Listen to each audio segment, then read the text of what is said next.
রামগড়ের শান্তি পরিবহন নিয়ন্ত্রণ হারিয়ে খাদে, গুরুতর আহত নয়। মোহামাসুদ রানা, খাগড়াছড়ি প্রতিনিধি। খাগড়াছড়ির রামগড় পাতাছড়া ইউনিয়নের মাহবুবনগর এলাকায় শান্তি পরিবহনের একটি নৈশকোচ রাস্তার পাশে খাদে পড়ে অন্তত 9 জন যাত্রী গুরুতর আহত হয়েছেন। সোমবার 23 জুন রাত 11:30টায় শান্তি পরিবহনের একটি যাত্রীবাহী বাস ঢাকা মেট্রো গ 14-7296 রাজধানীর যাত্রাবাড়ী থেকে 10-12 জন যাত্রী নিয়ে খাগড়াছড়ির উদ্দেশ্যে ছেড়ে আসে। বাসটি মঙ্গলবার ভোরে রামগড়ের মাহবুবনগর এলাকায় পৌঁছালে নিয়ন্ত্রণ হারিয়ে খাদে পড়ে যায়। দুর্ঘটনার পর পুলিশ, ফায়ার সার্ভিস ও স্থানীয়রা আহতদের উদ্ধার করেন।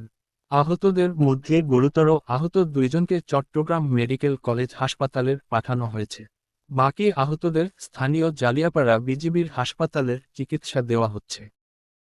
রামগড় থানার ভারপ্রাপ্ত কর্মকর্তা ওসি মঈন উদ্দিন বলেন, পুলিশ ঘটনাস্থলে গিয়ে তদন্ত শুরু করেছে। দুর্ঘটনার প্রকৃত কারণ অনুসন্ধানে কাজ চলছে, বাসটি উদ্ধার প্রক্রিয়া চলমান।